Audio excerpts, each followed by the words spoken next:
Hi, Dr. Bren here. Today we're going to talk about why Jungian psychology. And today with me is Bindi. Hi everyone, I'm Bindi Belanger and I've been working with Dr. Bren for about 6 years now, and I'm excited to be a part of this conversation. So Dr. Bren, we are here to talk about Jungian psychology, a little bit about Carl Jung's background, what he created for us in his framework of psychology, why it's a little bit different than other psychological frameworks, and why you think it's so meaningful in this day and age. So why don't we start by learning a little bit about what Jungian psychology is and who Carl Jung was. Jung was part of the beginning of psychology along with Freud. So most people know Freud, but not a lot of people know Jung. And I think that's because when psychology entered the United States, Freud was known, and it entered in the medical community and kind of stayed in Western medicine. And Jung, when he was working with Freud, realized that something else was going on. It wasn't just about ego and ego's trip, so to speak. Right. It was also about something deeper, something spiritual, something soulful. And that is one of the reasons why Jung and Freud split back in the early 1900s. Oh, I didn't realize that. I didn't realize that, well, they were contemporaries. They were. Well, Freud started, he was 25 years older than Jung. Okay. But when Freud and Jung met, Freud thought Jung was going to be his heir apparent. Wow. He was the second man in command there. Oh, wow. And then they split. They split, and it was horrible for both of them. Wow. What was the primary root cause of that split? Libido. We're talking about libido now. Well, tell us more. Well, Freud basically felt that everything came down to libido as a sexual energy. Right, which is where the term Freudian slip comes from. When someone accidentally refers to something that may be sexual in nature, then it's, oh, Freudian slip. Exactly.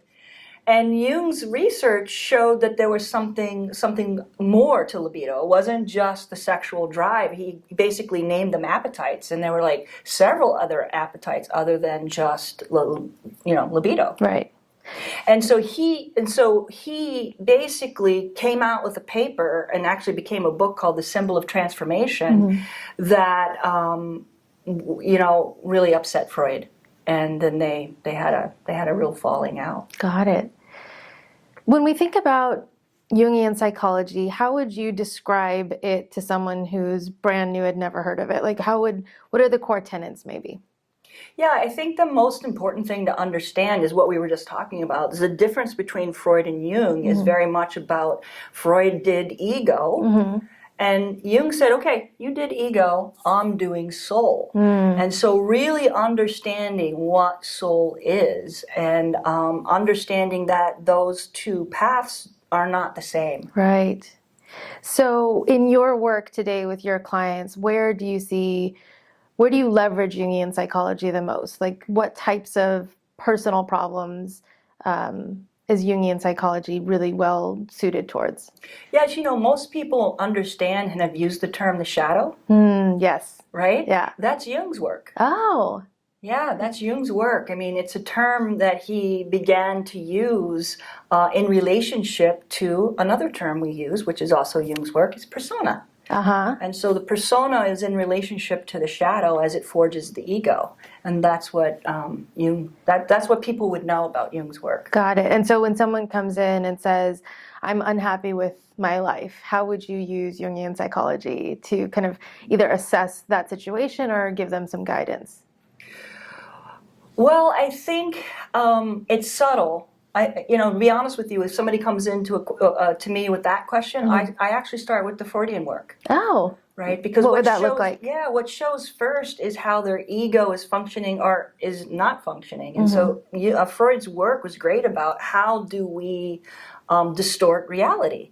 And that's everything that ego is doing. Ego is forged on the distortion of reality and made through defense mechanisms and things like that. And so I start there because that's what's showing, that's what's presenting. And so I start with what's presenting before we go into something deeper, because people maybe know the term soul, but if they haven't had an experience of it, or the ego is so crusted over it, they wouldn't even know. Right. So you have to start with wherever they're at, and if they don't have that ability to discern between ego and soul, that you'd start with the Freudian, help them understand that ego presentation in their life, how that's showing up, and then you go from there. Is that right? Yeah. Okay. And you mentioned that one of the biggest differentiators between Freud and Jung is that the spiritual aspect, the soul aspect. And when we were talking earlier, you mentioned that Jung kind of brings together Western psychology, meaning, Freud and previous people in that space, with Western concepts and ideas, maybe Buddhist psychology or other Eastern traditions, but also quantum and quantum physics and the scientific explanation of how the universe works. Can you talk a little bit about how he brings those three together? Yeah, I mean, most Jungians do deep dive on almost all subjects, whether it's mythology or science or philosophy or religion, because a core tenet of Jungian psychology are the archetypes. Right. And so one of the things that he did was he did a deep dive on philosophy and alchemy and all of the Western deep mystical traditions, as well as the Eastern mystical traditions. He forged his psychology by looking at all of that, but also, which I think is really important for today's day and age, is through quantum physics. Yeah. So he was analyzing Wolfgang Pauli's dreams. And then they went into dialogue with each other. And Wolfgang Pauli he's a great quantum physicist. One of the fathers of that science, right? Totally. And you might know him through the Pauli effect. That was him. Okay. And he was in his contemporaries were Einstein and Bohm and all the other great. Wow. And so he was, he was analyzing. Jung was analyzing those dreams, and through those dreams and through their dialogue, Wolfgang Pauli would say, "I'm seeing this in the physics world," and Jung would say, "I'm seeing this," and then they began to reconcile. Oh my God, we're talking about the same archetype. One That's is amazing. physical and one's spiritual. Wow, that's amazing. And I think that's one of many things that people don't really know about Jung or his or Jungian psychology. Why do you think that is? Why are we not as familiar with his work as maybe Freud or other modern day psychologists? Yeah, I think that's a really good question, because Jung's work does not fit in the Western medical model. Because it's spiritual. Right. And psychology is atheistic. Yeah. And Western medicine is atheistic. Right. Right? And our insurance and all of that, it's all atheistic. And so you won't go to a psychology class or school anywhere in the United States and learn Jung. Really? No. Even today? Even today. Wow. Yeah. Most psychologists haven't even heard of Jung, which is really quite extraordinary to me, since he was one of the beginning founding fathers of psychology. Right. Well, what are they teaching? Well, that's a great question, because when I think about when I have friends that say, "Oh, I'm going to see a therapist or a psychologist," I assume, maybe wrongly so, that they're going to see somebody like you, who has a very diverse breadth of knowledge that, like Jung, combines Western understandings, Eastern traditions, and also the quantum physics and scientific aspects of almost showing proof of these mystic traditions. And you have that breadth of scope, and I fail to remember that not everybody does. And so many of the therapists that we hear about or even see on television or movies are talk therapists that just listen, and they ask that question, like, how does that make you feel, and what, why does that make you feel that way? And it's probing, but it makes me feel like they're really just allowing you to talk to yourself, which I recognize that, yes, we have a lot of insights and we can gain a lot from our own intuition, but so many people I feel like need help connecting the dots, which is what you give to me so often. Is we'll be having a conversation and you'll share with me, like, oh, there's this great author, there's this great teaching, there's this, idea that you might want to explore, and that helps me so much. Why do you think that today's psychologists just, that we're not, well, you mentioned it's because of Western medicine, but how can someone go and find a Jungian psychologist, or how can they access Jung's wisdom if their therapist or psychologist is not trained in that? Yeah, well, one would be looking for people who went to my school, Pacifica Graduate Institute. I mean, that's the main school in the United States that teaches this type of psychology. Another thing I want to bring up is another fundamental difference between Jungian psychology, or depth psychologists, which is what we call us as both involving Freud and Jung, depth psychologists, is that the Western medicine model of psychology is about pathologizing psychology. Pathologizing, so they learn the dis-ease and they learn the symptoms, but they actually don't learn how the mind actually works. Wow. And that's what I learned. I learned how the consciousness works, how the unconscious works, what the archetypes are, what the layers of the psyche are, and how does it function. Because how do you fix it if you don't know how it functions? Yeah. Which is why the question is, how do you feel? Yeah, that still just amazes me that's the go-to question. Yeah. So if someone doesn't have access to somebody like you, right? I consider myself extremely lucky to have found you.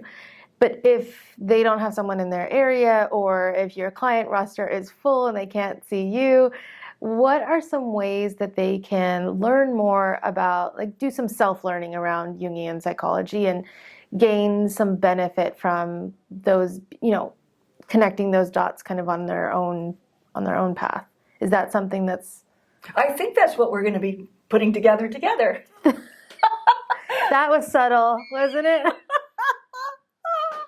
I think that's our network that we're creating, this community network portal. Exactly, yes. So as I not so subtly alluded to. I'm glad I got your past. Yes, exactly. Dr. Bren and I are working on a new program that is going to guide people through the various components of Jungian psychology at a level that does not require you to have gone into great depths already into this space, but to be more of a curious, learner, someone who's on the self-discovery path, someone that generally understands these psychological terms when we talk about shadow and, doing deep inner work. And you're familiar with that already, but the Jungian concepts may be just slightly outside of your realm, which in most cases that's how it is for me. But I'm, excited to be learning more. And we're going to get into, in this program, a variety of different topics like shadow work, active imagination, dream work, mythology, archetypes, all with the lens of learning more about who we are, not just from our ego's perspective, but from our soul's perspective, and using that information to help us get a greater sense of ease and acceptance with our lives, and learning how to make the most out of this lifetime, right? Yeah. Do you want to talk a little bit more about the program and just some of the topics that Jung, that Jung teaches that we'll be covering? You covered all of them except for maybe anima and animus. Oh, see, I've been listening. You have been. Yeah, so, one of the steps of individuation that Jung called his process of ascension, of becoming enlightened, one of those steps is learning how to reconcile both your masculine and your feminine. Oh my gosh. Yeah. I think that masculine and feminine balance is so heightened. The need for that is so heightened right now. You have another video on the Me Too movement and the implications of that. You and I personally have been working a lot on the masculine-feminine balance.